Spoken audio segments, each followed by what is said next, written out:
Putin की जिद की आग में सेंट्रल एशिया से लेकर यूरोप तक झुलस रहा है। वहीं मिडिल ईस्ट में इस वक्त हिजाब क्रांति की लपटें उठ रही हैं। हिजाब क्रांति की आग से ईरान सरकार इस कदर घबराई हुई है कि उसने इसे कुचलने के लिए मिसाइल और रॉकेट का सहारा लेना शुरू कर दिया है। ईरान और कुर्दिस्तान की महिलाओं की आवाज दबाने के लिए ईरान सरकार ने अब बारूद बरसाना शुरू कर दिया है। ईरान में हिजाब क्रांति की चिंगारी कुर्द महिला ने भड़काई। अब ईरान सरकार पूरी कुर्द आबादी से इसका बदला लेने पर तुली हुई है। बीती रात ईरान कुर्दिस्तान इलाके को अपनी मिसाइलों से दहलाता रहा। ईरान सरकार के इस कदम से ईरान और इराक की 4 दशक पुरानी दुश्मनी की भी फाइल फिर खुल सकती है।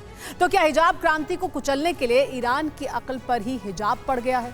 इस सवाल का जवाब मिलेगा हमारी इस रिपोर्ट में। क्या हिजाब क्रांति को रईसी मिसाइल से कुचल देंगे? पहले कुर्द महिला महसा अमीनी पर बेरहम टॉर्चर किया, फिर मिसाइलों से कुर्दिस्तान को दहला दिया। कट्टर दुश्मन इराक और ईरान के बॉर्डर पर फिर बारूद बरस रहा है। इस बार शुरुआत ईरान ने की है। ईरान के राष्ट्रपति इब्राहिम रईसी का इशारा मिलते ही इस्लामिक रिवॉल्यूशन गार्ड कॉर्प्स ने इराक के उत्तर पूर्वी कुर्दिस्तान इलाके में आर्टिलरी, ड्रोन और ताबड़तोड़ मिसाइलों से हमला कर दिया। युद्ध की घोषणा नहीं की गई, लेकिन ये हमला युद्ध से कम नहीं है। अब इराक और ईरान के बॉर्डर पर ऐसा ही बारूदी बवंडर उठ रहा है। पूरा कुर्दिस्तान का इलाका धुआं-धुआं है। न्यूज एजेंसी एएफपी की रिपोर्ट के मुताबिक ईरान के हमले में इराक के कुर्दिस्तान में कम से कम 13 लोगों की मौत हो गई। मरने वालों में बच्चे और कुर्दिस्तान की प्रेग्नेंट लेडी भी है। अचानक बरसे ईरानी बारूद ने कुर्दिस्तान के कम से कम 58 लोगों को घायल कर दिया। सवाल यह है कि हिजाब के नाम पर अपनी ही देश की महिलाओं को टॉर्चर करने वाली इब्राहिम रईसी की सरकार ने ईरान और इराक की दुश्मनी की आग में पेट्रोल डालने का काम क्यों किया? अचानक ऐसा क्या हुआ कि ईरान ने इराक के कुर्दिस्तान की तरफ अपनी देश की आर्टिलरी, रॉकेट और मिसाइलों को लॉन्च कर दिया? इस सवाल का जवाब हिजाब क्रांति के कुर्दिस्तान कनेक्शन में छिपा हुआ है।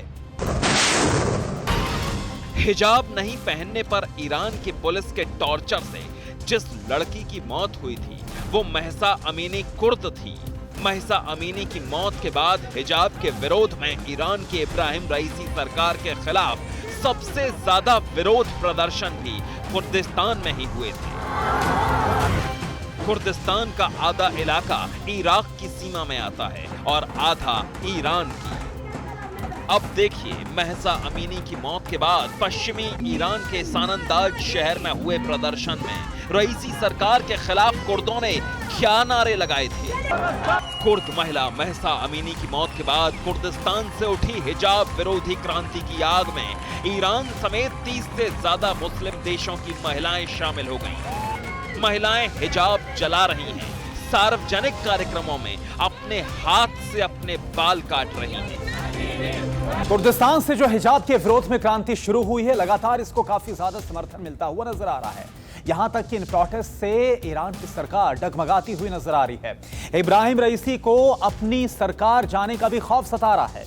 यही वजह है कि हिजाब क्रांति के विरोध में अब प्रोटेस्ट हो रहा है। बकायदा इब्राहिम रईसी की पार्टी की तरफ से हिजाब के समर्थन में एक रैली निकाली गई। हालांकि बस गिने चुने ही पार्टी वर्कर थे जिन्होंने इस रैली को समर्थन दिया, जो कि इस रैली में जुटे थे। यही वजह है कि अब कुर्दिस्तान के लोगों से इब्राहिम रईसी काफी ज्यादा नाराज चल रहे हैं। कुर्दिस्तान से निकली चिंगारी आज ईरान में हिजाब क्रांति बन चुकी है। इसने इब्राहिम रईसी को इतना बेचैन कर दिया है कि मुल्क का ध्यान हिजाब के मुद्दे से हटाने के लिए देश को पुरानी दुश्मनी की आग में फिर झोंक दिया है। इराक के कुर्दिस्तान पर ड्रोन, रॉकेट, आर्टिलरी और मिसाइल से अटैक करके इब्राहिम रईसी एक साथ 2 निशाने साध रहे हैं।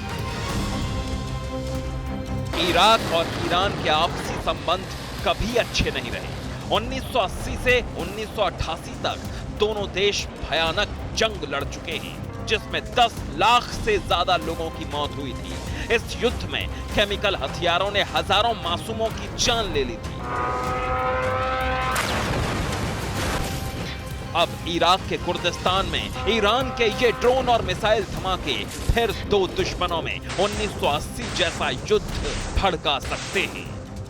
Bureau report, TV9 Bharatvarsh.